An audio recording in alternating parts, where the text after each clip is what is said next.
Greetings, folks, and welcome to today's show. Our guest is Dr. Dan Lawson. Dr. Lawson and I have been coming to greet you a couple of times a year for 20 plus years. And I'm sorry to say that at least while he's director of schools, this is very, very likely to be our last visit.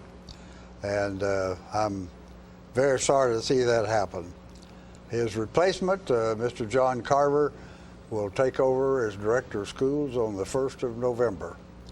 So, Daniel, welcome. This is going to be a much more difficult with that introduction, Tom. I'm going to be stepping away not only from a professional relationship, but from a great personal relationship with one that I hold dear. So thank you. Well, and I wanted to say before we get tangled up in the show that I both appreciated and respect Dr. Lawson. Throughout these 20 years, he has never declined to come on, no matter what the controversy was. He's been willing to step up and talk about it and defend his position in the schools. And that's not typical of all public servants. So I want to express my personal and professional appreciation for that, Daniel. And I hope your successor is equally as good. What's going through your mind these days?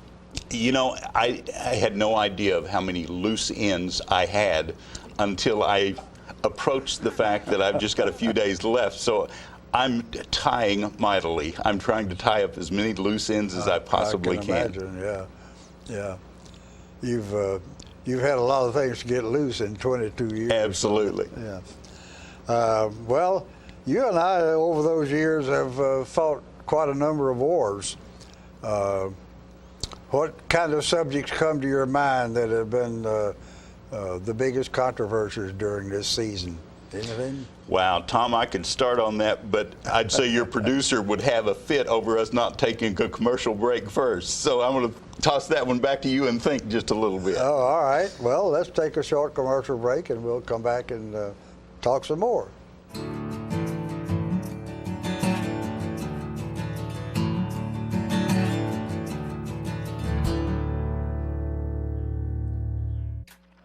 Ah, the glory days.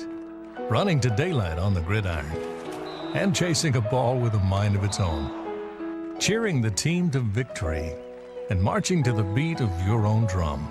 Memories that last a lifetime. But sometimes we're reminded of our glory days in ways we'd rather forget. Get back in the game. The rehab team at Life Care Center of Tullahoma is ready to help you live and play well. Rush Bricken demands governmental financial responsibility. Rush Bricken cares about veterans and will defend the Constitution. Rush Bricken knows small business creates good jobs. On November 6th, you have a choice for your Tennessee State Representative. I'd like to be your next Tennessee representative. For fiscal soundness. I'm picking Bricken. For low taxes. I'm picking Bricken. For good jobs and roads. I'm picking Bricken. Vote Rush Bricken November 6th to the Tennessee State House of Representatives. Okay, so what would you bring to my company? What do you need? I need problem-solving skills. I got through high school without a car, a phone, or a computer. No college degree, though. Not yet, but life's taught me a lot, and I'm ready for more. Well, you're not the typical kind of candidate that I hire. But you are exactly what I'm looking for. Your company could be missing out on the candidates it needs most. Learn how to find a great pool of untapped talent at gradsoflife.org.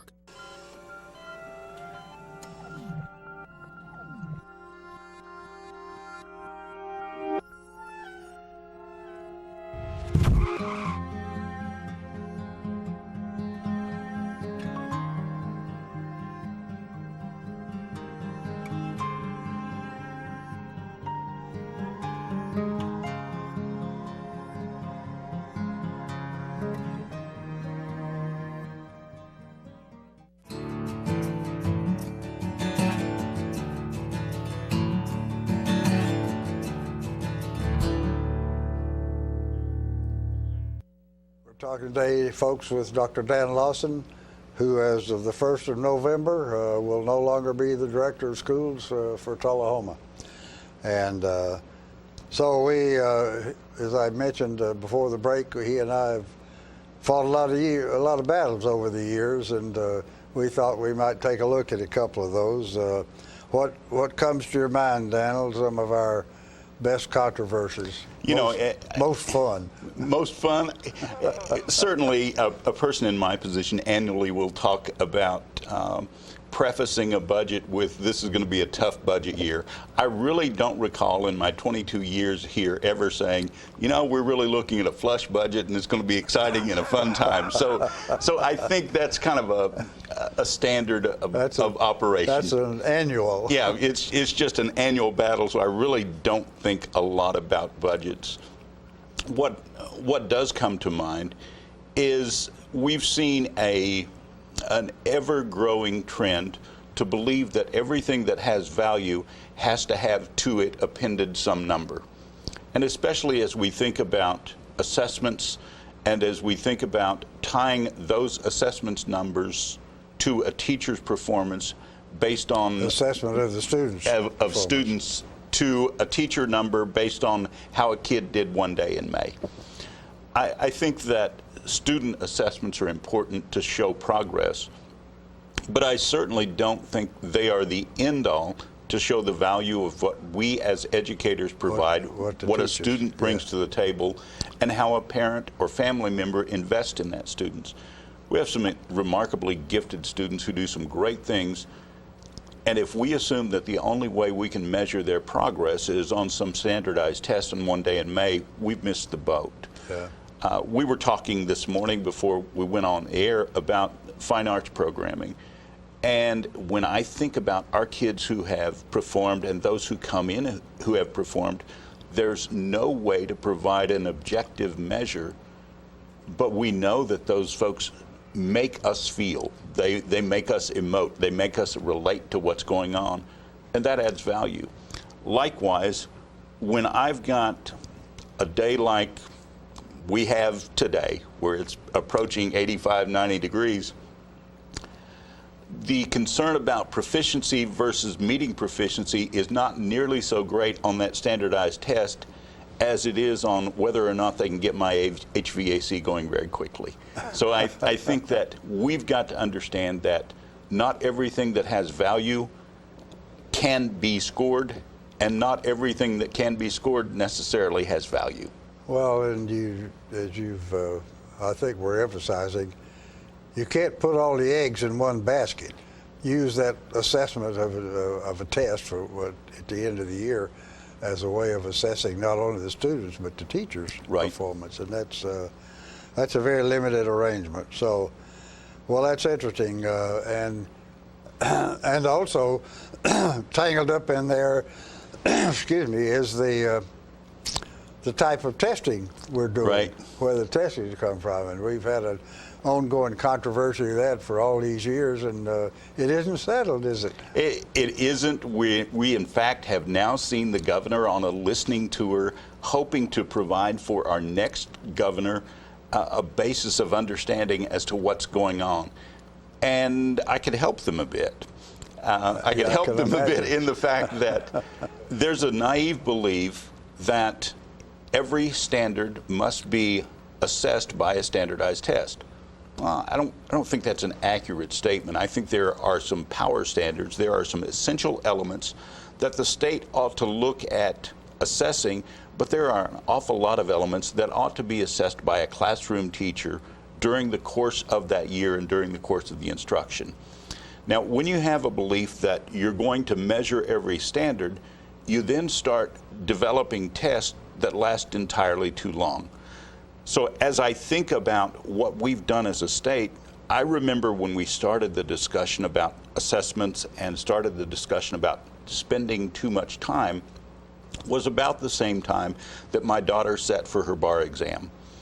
And when I compared the time that a third grade student spent versus the time that my daughter spent sitting for that bar exam, we spent more time with an 8-year-old trying to to determine their proficiency as an 8-year-old than we did with a young law school graduate who's trying to determine whether he or she may defend me in a capital trial somewhere.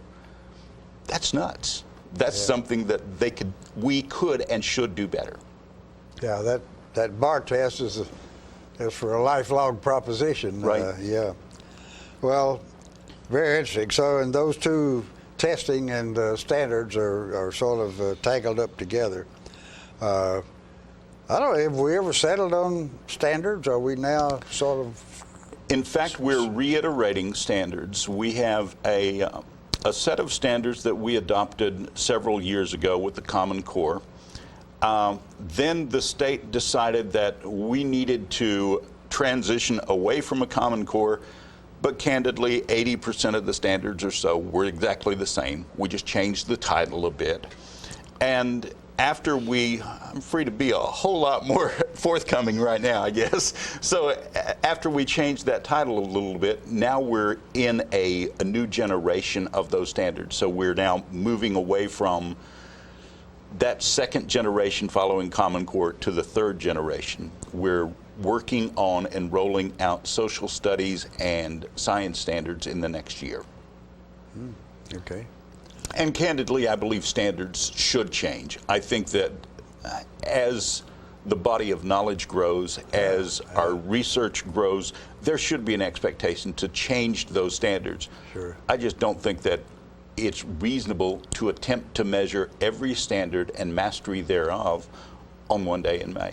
Well, in society and the culture don't stand still, do they? Right, right. Yeah. So, all right. Well, we've had, and I think you've had some good publicity over this. How about the introduction of technology into the classroom? How has that battle gone, and has it been won?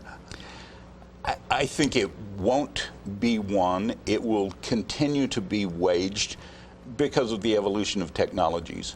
And candidly, we have seen some level of technologies that we think add value and we're very comfortable with. But there's an essential part of me that believes that I want that 3rd and 4th grader walking out of the class knowing that 7 times 7 is 49, and they don't have to decipher with some device. And if that device is unplugged, they don't have the skill to do the work. I think that the great thing about technology is it gives us access to the best of the world at our fingers. The dreadful thing about technology is it gives us access to the worst of the world at our fingers. Well, so that issue of digital citizenship is something that I think we will continue to wage a battle on. Well, I would hope so. Technology is great, but on the other hand, it's I would think hasn't lost any importance that we stuff some knowledge into our head, right, and it stays there, right, and you don't have to rely on the technology in order to use it. As you say, 7 times 7 is still a distinct question that needs to be answered. Okay, well, we're just about to run into a time limit again, folks, so let's go ahead and take a short commercial break, and we'll come back and pick up.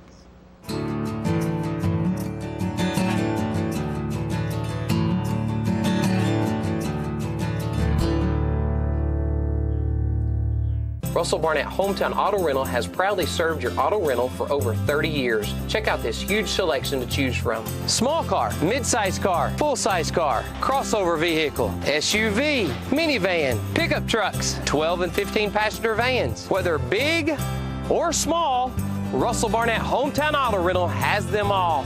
Stop by our 2 locations to serve you, Tullahoma and in Winchester. And remember, my question is, why rent anywhere else? It's time for every family and business in Tullahoma to go green and recycle. Tullahoma Public Works makes it simple and easy to recycle. Just place your recyclable materials, paper, plastic, aluminum, and cardboard beside your garbage container on the same day your garbage is picked up. Your recycled materials don't have to be in a fancy container. Recycling is not only the right thing to do, it makes sense. Recycling pays. Paying to bury our garbage costs each of us. Please do your part. Let's go green, Tullahoma, and recycle. When your family suffers the loss of a loved one, the caring and compassionate staff at Tullahoma Funeral Home and Coffee County Funeral Chapel are standing by to assist you in every way possible.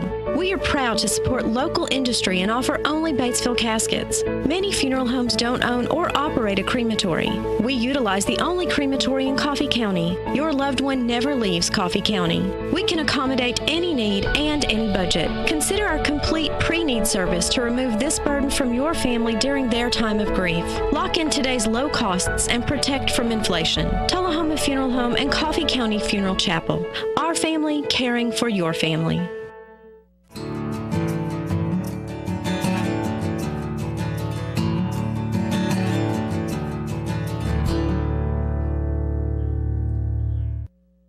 We're talking today, folks, with Dr. Dan Lawson, who is winding up 22 years worth of energy as the director of schools in Tullahoma, and is off on a new career, which we'll talk about a little bit in a minute. I need to remind all of us that Dr. Lawson is very distinguished in his field, and he's highly respected and has been very active at the state level as a consultant and as the head of the School Superintendents Association, and so he's as a matter of career choice, he's going to be missed, I think, by all over the state to some degree. Well, let's talk a little bit. Let's get your view of what you consider the high points for you in the last 22 years. I think there are a couple of things that I will leave behind that I think are great to build on. The culture of innovation, not necessarily technology, but the culture of innovation that says, let's try to do this to make something better. I think it's important, and I think that's something that our community has believed in. That's something that our board very much buys into. We could continue to function as a good school district, and I think our board is really on a push to transition from that good to great, which is a real battle. So I think that culture of innovation is pretty exciting. I hope I leave behind a culture of positivity. You know, generally it's pretty easy in my job to only deal with the phone calls that are pretty negative. Yeah. And I really aspire to make lemons out of this lemonade that is life. So I hope as I'm remembered here, I'm remembered as one who finds reasons to smile and reasons to enjoy the work. And I hope positivity is there. I think you have been successful in that regard. We've always, it's not hard to find something to be critical about. Right. There's plenty of that going on, so trying to overcome that probably has taken a lot of energy out of you over the years. How about a couple of things that you wish you could have seen happen that didn't? You got a couple of those? Let me tie to one that did. We had a niche of kids that weren't involved in something, that were perhaps underserved. And so the principal at that time and I talked about what can we do to better connect some kids. And we began the process of talking with the United States Marine Corps about starting a Marine Corps Junior ROTC. We have a group of kids now involved who weren't involved in school at the same level before that program existed. They weren't involved in community service. They weren't involved in a level of self-respect that they enjoy. I guess what I've left behind that is undone is not having more niches like Marine Corps Junior ROTC, where all of our kids will feel affiliated, involved, and as an integral part of what's important to them in school. I think we as a society have to do a better job of finding that place where they fit, where they belong, where they feel safe. High school band is one of those places. A football team is one of those places. Marine Corps ROTC is one of those places. I think we have to do a better job of finding those places to adapt to very diverse interests and needs that our students have. That triggers a thought in my mind. I wonder if we could add to that list, trying to place some more emphasis in skills, if you will, in the technology, trying to provide the kids more information and better opportunity to learn something. Those that we've kind of, I think, hope or stopped expecting all the kids to go to college. I certainly hope so. They got to be able to earn a living, a good living, and be a successful citizen and family person. So, how are we doing on that? Is that are we still making progress? As you know, Sherry Zimmerman has been employed to be the CTE director, Career Technical Education Director at Tullahoma High School. She was on the show not long ago. Sherry is really looking at targeting some programs that we have to an anticipated marketplace coupled with student interest and needs. So in the last couple of years, we've seen some programs go out of service. We saw what was called Home Ec in my day close down and go out of service, and we added back a digital arts program and we added back a criminal justice program. Instantly, we saw the student population increase probably 3.5 to 4-fold, which told us we hit the right spot with student interest. And as we look at career opportunities, we know that we hit the right spot as we look at newspapers and jobmonster.com and any number of websites that indicate who is looking for what skill set. We have to understand in that career side, and in fact in all sides, that students have to be continual lifelong learners. I would have never thought when I started as a superintendent that I would spend as much time in front of my computer in webinars, in that two-way dialogue, sitting from my desk as I spend right now. And that's an evolution of the technology and an evolution of the expectation of the workplace. And we all have that evolution that we've seen and experienced. A lot of that is good, and some of it, if we're not willing to learn, willing to jump in and embrace that technology and willing to change and evolve, we're going to see some challenges. Yeah, well, we've received a lot of criticism really from the technical industry out there that we're not giving them qualified applicants. We've got jobs, and I think at the present time, right this instant, there are a lot of technical jobs out there in the industrial field that are not being filled. Right. They can't find the kids. And candidly, a lot of the kids will have the technical skills, but we have an evolving society where some of the soft skills are tough. The issue of attendance is a real challenge, and attendance in school is not some abstract concept that doesn't carry over to the workplace.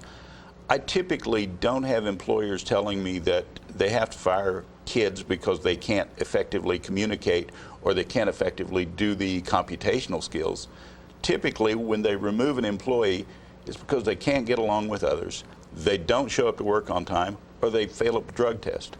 And I hate for that to be so indicting, but society in general is having some challenges with that level of personal accountability. Yeah. And personal accountability is where it begins and ends.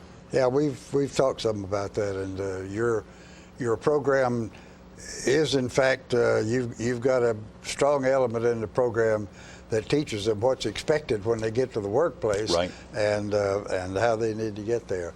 We're going to run out of time in a minute, and I think in addition to history, we ought to look a little bit into the future. Tell us about your new position.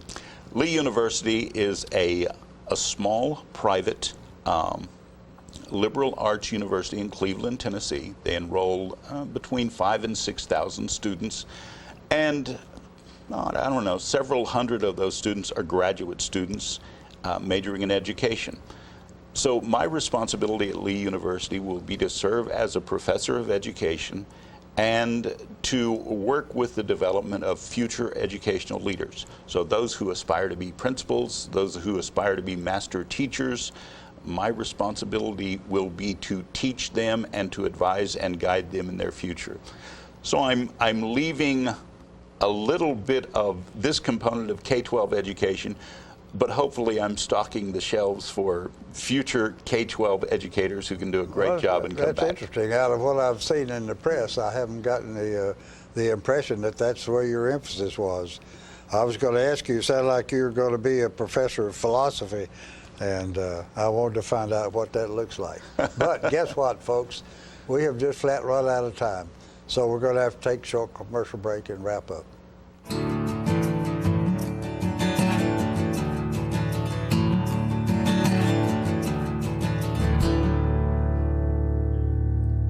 It's football time in Tennessee, and nobody tackles the competition like the Russell Barnett Automotive family. With 6 locations to serve you, certified collision center, over 1,000 new and pre-owned vehicles to choose from at russellbarnett.com, hometown auto rental, limited lifetime powertrain warranty on certain units, certified pre-owned units.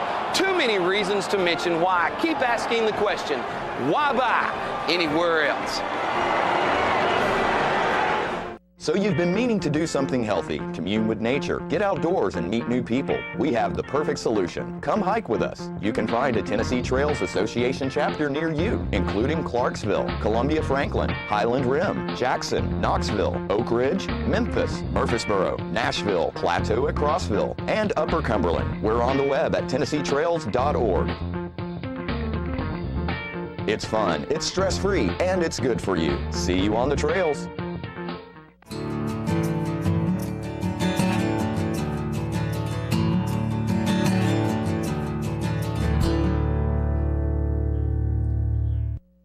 Talking today, folks, with Dr. Dan Lawson, who is winding up 22 years as Director of Schools in Tullahoma, and he will be sorely missed, no doubt. And as our custom over the years, we've given our guests a chance to speak directly to you, and so I think Dr. Lawson deserves to have the last word. So, Dan will give it to us. Well, thank you, Tom. I've enjoyed a wonderful career in Tullahoma. I've enjoyed meeting great people, and our success here has never been a product of the person who sits in my chair. Instead, it's been a product of dedicated professionals who are committed to providing educational opportunities that make a difference in the lives of children. It's a product of parents and community members who willingly invest to provide something better. And it's a product of kids who stick their nose to the grindstone to create a better future for themselves. I've just been blessed with the ability to orchestrate these actions and to answer the phone when there's a complaint. But it's absolutely been a wonderful ride, and meeting folks like you has only made that ride better. So I truly appreciate the opportunity to serve, and thank you very much. Well, that's a nice thought. Okay, well, as I say, Dr. Lawson is going to be missed. There's no question about that. I want to thank you for your availability through all these years, and also I want to thank you folks for inviting us into your parlor, and we will see you next time.